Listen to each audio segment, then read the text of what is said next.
Bonjour à tous. Nouvelle alerte pour la ligne des Hirondelles dans le Jura. Elle a été lancée par la Fédération nationale des associations d'usagers des transports de l'arc jurassien. Les temps de parcours augmenteront de 5 à 10 minutes en raison de nouvelles limitations de vitesse dès décembre. L'attractivité de la ligne continue de s'éroder, indique l'association, alors que les discours en faveur du développement du ferroviaire se multiplient. Malgré les 12 millions d'euros votés par la région, elle s'inquiète de ne voir aucun plan de financement au-delà de 2029. Instruire, unir et protéger. Édouard Geffray a présenté hier ses priorités pour la rentrée scolaire 2026. Le ministre de l'Éducation nationale qui a tenu sa traditionnelle conférence de presse avant septembre. Il a ainsi confirmé que des questions sur les violences sexuelles seraient ajoutées au questionnaire sur le harcèlement distribué aux élèves. Il a également rappelé que les téléphones portables seraient bien interdits au lycée à la rentrée. Les élèves français vont avoir une scolarité complète, sans téléphone. Alors évidemment, cette interdiction elle va être un petit peu difficile à respecter au début. À la proviseure, je parle sous votre contrôle. Et il faudra évidemment quelques semaines pour que les établissements qui souhaitent prendre des mesures dérogatoires dans le règlement intérieur puissent le faire, expliquent le sens de la mesure, etc.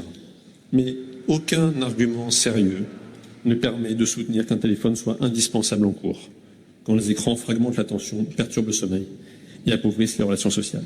Édouard Geffray a annoncé la mise en place d'une commémoration autour du 11 novembre dans les établissements scolaires à partir du CM1. 529 kilos de cocaïne saisis en Côte d'Or. Les policiers de la BRI et de l'OFAST les ont trouvés hier en fouillant 2 véhicules pris en filature depuis plusieurs jours. Les conducteurs de 2 véhicules ont été arrêtés dans les secteurs de Beaune et Gevrey-Chambertin et placés en garde à vue. Il est de nouveau possible de se baigner à Torcy-Neuf. La baignade avait été interdite le 6 août à cause des cyanobactéries. Après de nouvelles analyses, les activités nautiques peuvent reprendre. La consommation des produits de la pêche est aussi de nouveau autorisée. L'ARS préconise cependant de prendre une douche après la baignade et la pratique des loisirs nautiques et de nettoyer le matériel. À Besançon, la plaque de Wangari Muta Maaté a été vandalisée. Elle est connue pour avoir milité en faveur du développement durable, pour lutter contre la déforestation au Kenya et pour avoir milité pour la démocratie et la paix. Elle a d'ailleurs reçu le prix Nobel de la paix en 2004.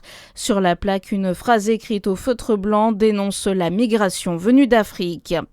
Une semaine après sa première sortie historique dans l'espace, Sophie Adno s'est aventurée une deuxième fois hors de la Station spatiale internationale hier. Une mission accomplie pour l'astronaute française qui est parvenue à terminer d'installer une antenne de communication avec la Terre sur l'ISS. À suivre votre météo sur Fréquence Plus.